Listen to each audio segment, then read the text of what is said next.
అన్నపూర్ణేశ్వరి. ఎంత లోభగుణాన్ని త్యాగంగా మారుస్తుంది. మదం, అహంకారం, ఎంతటి అహంకారాన్ని కూడా వినయంగా మార్చేస్తుంది. ఇంతకు పూర్వం ఎంత మదమో ఎంత అహంకారమో, ఇప్పుడంటాడు ఆవిడ అనుగ్రహం కలిగిన తర్వాత నేనెంత వాడినండి.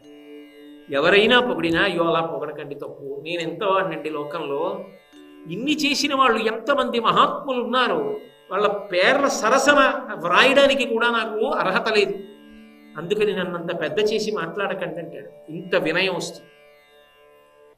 మాత్సర్యం, పూర్వం ఒకళ్ళని చూస్తే అసూయ పొందేవాడు. ఏదో ఒక కారణం, ఏదో ఒక నెపం వాళ్ళ మీద వేసి వాళ్ళని విమర్శ చేస్తూ ఉండేవాడు. ఎందుకంటే వాళ్ళకంత కీర్తి రావడం తట్టుకోలేకపోయేవాడు.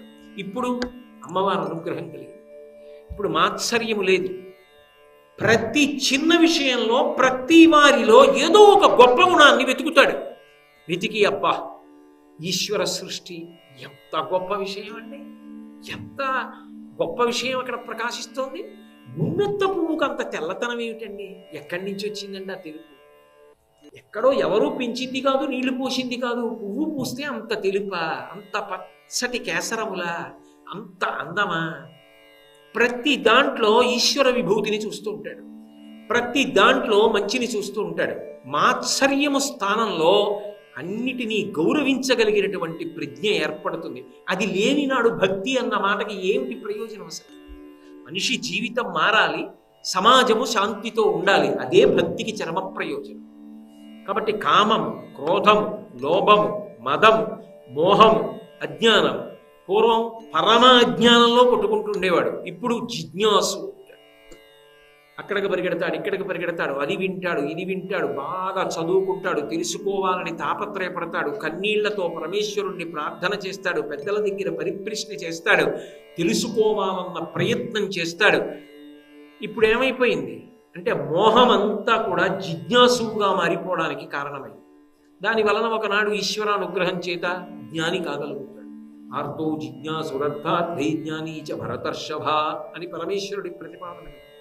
కాబట్టి అమ్మా నీ అనుగ్రహము కలిగితే శత్రువు అనేటటువంటి వాళ్ళ స్థాయి ఎక్కడ నుంచి ఎక్కడ వరకు ఉంటుందో అక్కడ వరకు మారిపోతుంది. అసలు ఒకడు నాకు శత్రువు అన్న భావనే ఉండదు లోపల. ఎవ్వరూ నాకు శత్రువులు కాదు. అవతలవాడు నన్ను శత్రువు అనుకుంటే వాడు పాడవకూడదు, వాడి యందు అలా ఉన్న భావన పోవుగాక. ఆయన నేను మిత్రులమై చెయ్యి చెయ్యి పట్టుకుని ప్రస్థానము చేయుదముగాక అంతే మాట్లాడతాడు. అంతకు మించి ఆయన సర్వనాశనం అవ్వాలని కోరడం. అంటే అసలు ముందు ఎక్కడ రిపు అంటే శత్రువు ఎక్కడ పోయాడు? ఎవడు భక్తితో ఉన్నాడో వాడిలో శత్రుత్వం పోయి రిపు క్షయకరి. అందుచేత ఆయన పైకి ఎక్కుతూ ఉంటాడు.